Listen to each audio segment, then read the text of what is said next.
Serious होती हैं। यहाँ अभी उस तरह का माहौल नहीं है, सब बहुत लाइट मूड में। Go ahead. हो सकता है सीरियस, ऐसी बात नहीं। हाँ, सो सोसाइटी की प्रॉब्लम्स के ऊपर है। बिल्कुल बिल्कुल। या सो ये पोएम मेरी है जहाँ बेटी अपनी माँ से बात कर रही है जो अभी पैदा नहीं हुई है। ओह वाह। माँ, मुझे बाहर आना है, तुम सुन रही हो ना मेरी आवाज़? मैं तुम्हारी बेटी, तुम्हारे ही शरीर का हिस्सा, तुमसे मिलना है माँ। तुम्हारी दुनिया कैसी है मुझे भी देखनी है। वादा करो माँ, पिछली बार की तरह तुम्हारे इरादे कमज़ोर नहीं पड़ेंगे। इस बार तो आने दोगी ना? अस्तित्व ढूंढते ढूंढते मैंने फिर तुम्हारे ही अंदर जगह ली। इस बार भी तुमको ही चुना है माँ, तुम्हें ही मौका दिया है। कभी कोख में, कभी दूध में, तो कभी चारपाई के पायों के नीचे मेरी चीख में उन सबको जीतते देखा है। तुम डर तो नहीं रही हो ना माँ? मना लोगी ना सबको?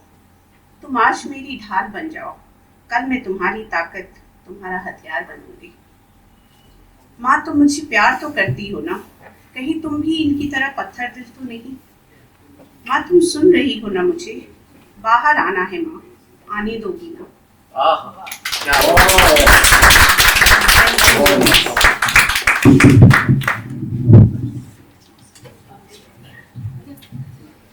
सो मेरी ये पोएम भी कुछ इसी तरह की सोसाइटी की प्रॉब्लम से है। या so okay, so poems title is वो मार खाती औरत। सो मैंने इंस्टा पेज पे मेरे सर्च में एक बार वीडियो आ रहा था किसी पंजाबी मूवी का, जिसमें जो एक्ट्रेस थी उसको उसका हस्बैंड बेड से मार रहा है।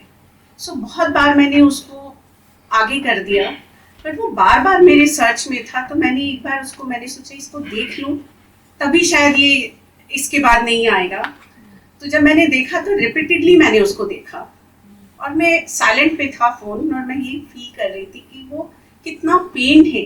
और मेरी पोएम उस पे नहीं है कि उसको मार पड़ रही है, मेरी पोएम उस पे है कि वो रोक क्यों नहीं गई, वो क्यों नहीं रोक पा रही है उसको। सो फॉर दिस, उस मार खाती औरत को मैं रोज देखा करती थी। This is my imagination. बात ये उन दिनों की थी जब मैं स्कूल में पढ़ा करती थी। सामने उस आधी खुली खिड़की से बस यूं ही देखा करती थी। उसकी पीठ ही सब कुछ बयां कर जाती थी। कुछ आंसू तो उसके आंख से भी लुढ़क जाते होंगे, फिर आदतन वो सहज भी हो जाती होगी। पर मेरे मंदिर में रखी वो देवी की मूर्ति खंडित होते रोज मुझे दिखाई दिया करती थी। हालांकि उस उम्र में भी मुझे ये इल्म था कि वो कमतर नहीं किसी से। फिर ये क्यों, किसने तय किया और क्यों तय किया? खुद को महफूज रखने की तालीम ने मुझे इसका जवाब तो दे दिया, और तो और सब ने मुझे बागी करार भी कर दिया। हुआ कुछ यूं होगा, सत्ता कायम रखने को जाने क्या क्या नियम उसको पढ़ा दिए होंगे। उसके अवचेतन मन के अंदर भी खुद से गद्दारी करना सिखा दिया होगा। खुलती ही नहीं थी उसकी जुबान, उठते ही नहीं थे उसके हाथ, परवरिश में ही करती थी मिलावट। तो दर्द पीने को ही नियति बना दिया।